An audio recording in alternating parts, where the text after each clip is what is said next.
अभी तक सबको ऐसा लगता था कि इंडियन स्टॉक मार्केट में एमआरएफ कंपनी का स्टॉक है और सब स्टॉक का बाप है, उसका रिकॉर्ड कोई नहीं तोड़ सकता, क्योंकि एमआरएफ कंपनी का स्टॉक की प्राइस लाखों में है। उससे पहले मैं आपको बोल देता हूँ, आपने अभी तक मेरे यूट्यूब चैनल को सब्सक्राइब नहीं किया है तो आप पहले मेरे यूट्यूब चैनल को सब्सक्राइब कर दीजिए। और कौन है एमआरएफ कंपनी का स्टॉक है, उसका बाप बनकर नया कौन आया है, उसके बारे में बात करता हूँ। ये कंपनी का नाम है एलसीड इन्वेस्टमेंट कंपनी का स्टॉक। मैं एक स्टॉक की बात करता हूँ। एलसीड इन्वेस्टमेंट कंपनी का एक स्टॉक की प्राइस 3-3.5 रुपया से आगे बढ़कर 2,40,000 रुपया के आसपास हो गई है, उनसे ज्यादा हो गया है।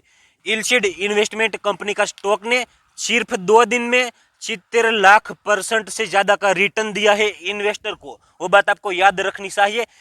सब ट्रेडर्स और इन्वेस्टर ऑप्शन ट्रेडिंग के पीछे पागल हो जाते हैं। ऑप्शन ट्रेडिंग में 1% या 2% मुनाफा कमाने के चक्कर में वो सब बर्बाद हो जाते हैं, उसका पूरा फंड बर्बाद कर देते हैं और लॉस में चले जाते हैं। बाद में वो बोलते हैं स्टॉक मार्केट जुआ है।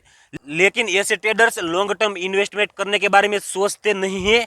आप देखिए एलसीड इन्वेस्टमेंट कंपनी का स्टॉक लॉन्ग टर्म इन्वेस्टमेंट का बहुत बढ़िया उदाहरण है, क्योंकि कुछ दिन पहले ये कंपनी का स्टॉक सिर्फ पेनी स्टॉक था, उसकी कुछ वैल्यू नहीं थी, उसके बारे में किसी को पता नहीं था। लेकिन कुछ दिन पहले एलसीड इन्वेस्टमेंट कंपनी का स्टॉक छोटा सा सूहा था, लेकिन अब ये कंपनी का स्टॉक सूहा नहीं है, ये कंपनी का स्टॉक खूंखार शेयर बन गया है। वो आपको सोचना चाहिए, क्योंकि ये कंपनी में पहले कोई इन्वेस्टर होते हैं, उसने सिर्फ 100 रुपया का इन्वेस्ट किया होगा तो उसको 60 लाख का मुनाफा मिला होगा।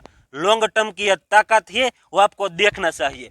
जिस इन्वेस्टर ने कुछ दिन पहले 1,000 रुपया का निवेश किया होगा उसको 6 करोड़ से ज्यादा का मुनाफा मिला होगा।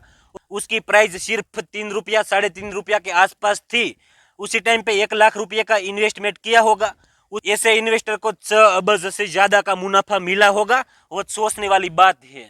लेकिन कोई भी इन्वेस्टर होते हैं उसको इतना बढ़िया तरीके से इतना ज्यादा मुनाफे कमाने में बहुत इंटरेस्ट होता है।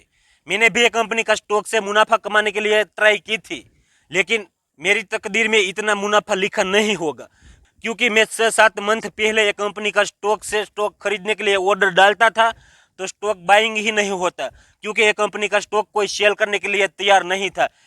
उसका सबसे बड़ा रीजन ये है, एलसीड इन्वेस्टमेंट कंपनी का स्टॉक है, उसकी प्राइस सिर्फ 3-3.5 रुपया के आसपास थी, आप याद रखिए। लेकिन ये कंपनी की फेस वैल्यू थी, वो दमदार फेस वैल्यू थी। ये कंपनी की फेस वैल्यू बहुत बढ़िया थी, 3 लाख 4 लाख जितनी उसकी फेस वैल्यू थी। इसलिए ये कंपनी का स्टॉक रॉकेट बना है।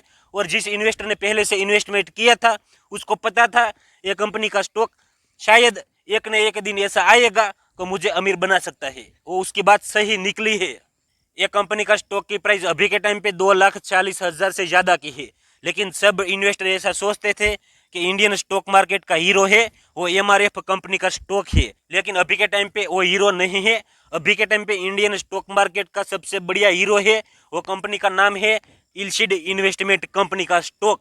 वो बात आपको याद रखनी चाहिए, क्योंकि छोटे निवेशक है उसको ये कंपनी का स्टॉक में इन्वेस्टमेंट करना और यहाँ से पैसा कमाना आसान नहीं है, बहुत लेंथी है।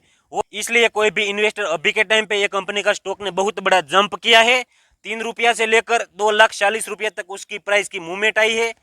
वो उसका रंग देखकर कोई इन्वेस्टर को लालच में पड़ने की जरूरत नहीं है, क्योंकि यहाँ पे बड़ा दाव हो सकता है। यह कंपनी का स्टॉक जितनी रफ्तार से ऊपर आया है उतनी रफ्तार से नीचे भी आ सकता है, क्योंकि स्टॉक मार्केट है।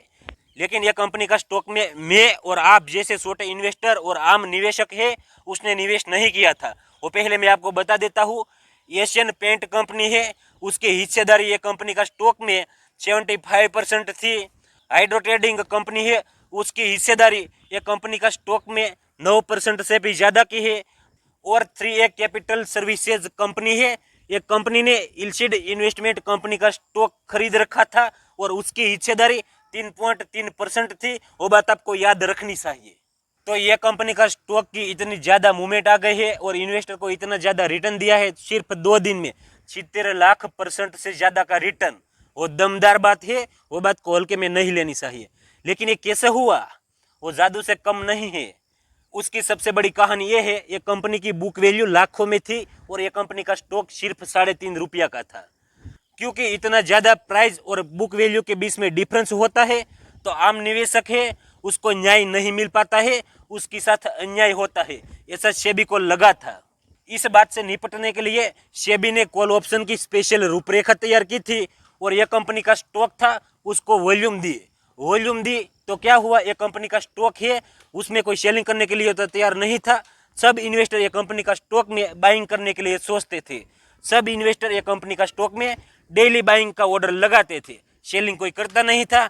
इसलिए ये कंपनी का स्टॉक की प्राइस बढ़ने लगी और सेबी ने कॉल ऑप्शन की रूपरेखा तैयार की थी, उसमें वॉल्यूम भर दिया तो क्या हुआ, ये कंपनी का स्टॉक है उसमें वॉल्यूम आ गई और यह कंपनी का स्टॉक रॉकेट बन गया और इन्वेस्टर को करोड़पति बना दिया। क्योंकि कुछ दिनों पहले ये कंपनी का स्टॉक कौड़ी के भाव पे मिलता था, लेकिन अभी के टाइम पे ये कंपनी का स्टॉक मल्टी बिगर स्टॉक बन गया है। मल्टी बिगर स्टॉक तो बहुत होते हैं लेकिन ये स्टॉक सबसे अलग है, क्योंकि एमआरएफ कंपनी का स्टॉक था उसको एक घमंड था कि मैं स्टॉक मार्केट का सबसे बड़ा स्टॉक हूँ और यह घमंड इल्सिड इन्वेस्टमेंट कंपनी का स्टॉक है उसने तोड़ दिया है। और अभी के समय पे इल्सिड इन्वेस्टमेंट कंपनी का स्टॉक है वो भारी भरकम स्टॉक बन गया है और पूरे देश में रिकॉर्ड बना दिया है।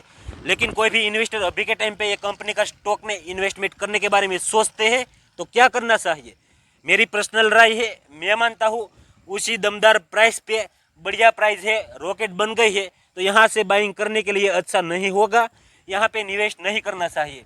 क्योंकि यह कंपनी का स्टॉक सिर्फ कुछ दिन में इतना बड़ा मूवमेंट दिखाया है, ऊपर गया है, तो इसी रफ्तार से फिर से ये कंपनी का स्टॉक नीचे भी गिर सकता है।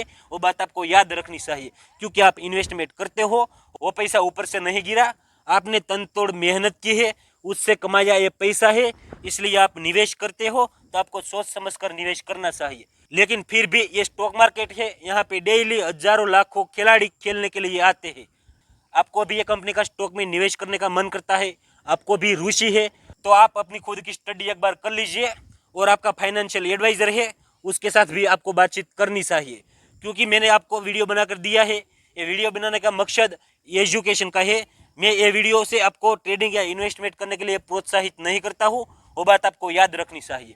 आपको ये वीडियो अच्छा लगा, यहाँ से आपको कुछ नया तरीके से नया सीखने को मिला ऐसा लगता है तो आप मेरे यूट्यूब चैनल को सब्सक्राइब कर दीजिए। धन्यवाद।